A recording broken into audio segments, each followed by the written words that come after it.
You're watching Royal Report 24/7. And before we begin, if you're fascinated by the whispers behind the palace walls, the stories they never wanted you to hear, make sure you're subscribed with notifications on.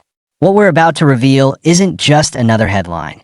It's a deep dive into a silent war of symbols, a message hidden in plain sight from a king to his heir. Stay with us because the pieces of this puzzle are only now starting to fit together. The image is perfection. King Charles III, standing firm at the balcony of Buckingham Palace. The weight of the crown finally settled upon him. To his right, the future, Prince William, steadfast, the picture of a monarch in waiting. It's a portrait of continuity, of a dynasty seamlessly transitioning from one generation to the next. This is the story the palace wants you to see. But what if, just beneath that polished veneer, a far more complex, more human, and more tense narrative is being written? Not with speeches, but with silence. Not with decrees, but with deliberate, calculated absence. Tonight, we're pulling back the curtain on what royal insiders are calling King Charles's hidden message to Prince William and, more specifically, to William's most fervent supporters.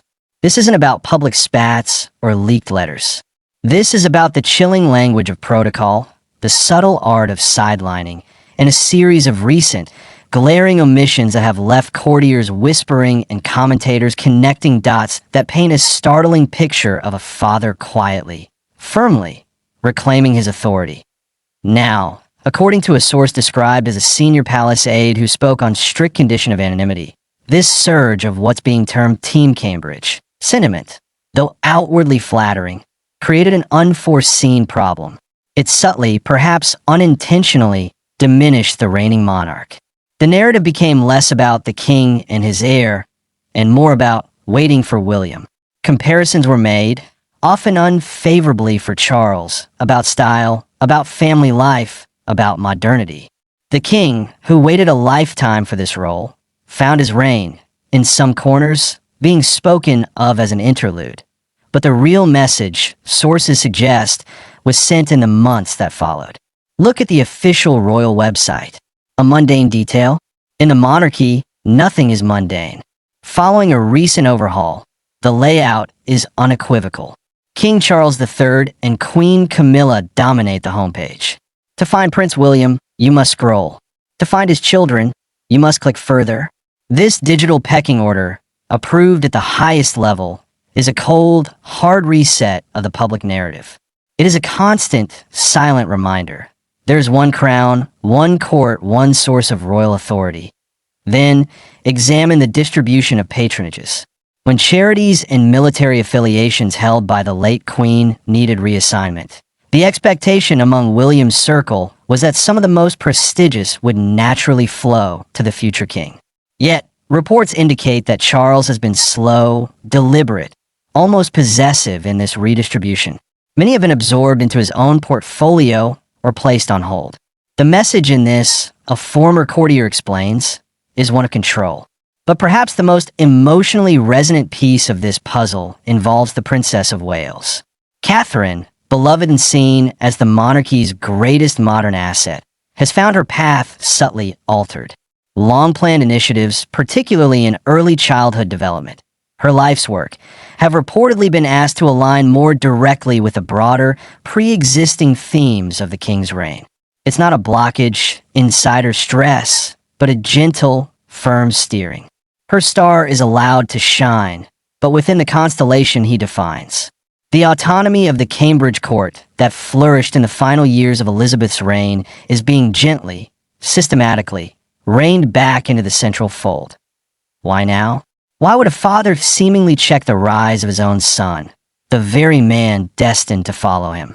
The analysis from historians and seasoned royal watchers points to two powerful, intertwined forces.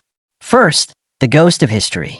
King Charles III lived through the destructive War of the Waleses, the very public battle between his parents and the media frenzy that surrounded his own marriage to Diana.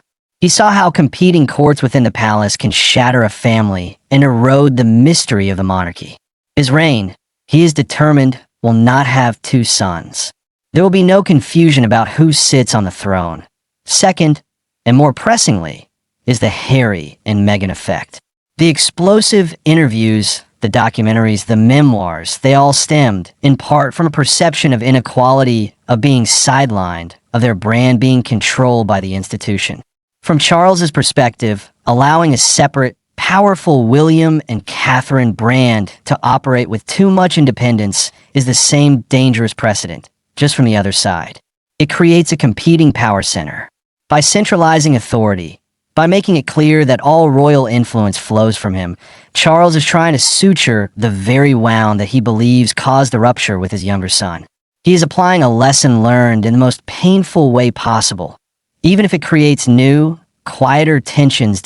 So, where does this leave Prince William?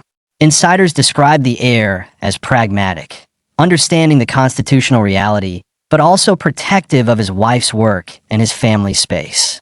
He is, by all accounts, playing the long game, just as his father did. But the dynamic has shifted.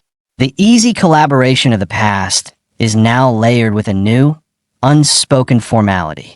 Meetings are more structured. Initiatives require more sign-off. The father-son relationship must now, first and foremost, be a king-heir relationship. And William, our sources say, is acutely aware that every move he makes, every success Catherine has, is being filtered through this new, more complex lens. This is the hidden tension at the heart of the modern monarchy. It's not a feud. It's a recalibration.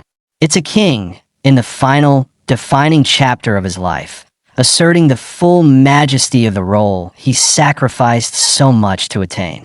And it's a future king watching, learning, and waiting for a day that now seems defined not just by succession, but by a quiet, firm lesson in who holds the power until that very last moment. The hidden message from King Charles to Prince William's supporters, then, is this: your loyalty is noted, but it is premature. The crown is not a baton in a relay. It is a solitary orb, held by one hand at a time.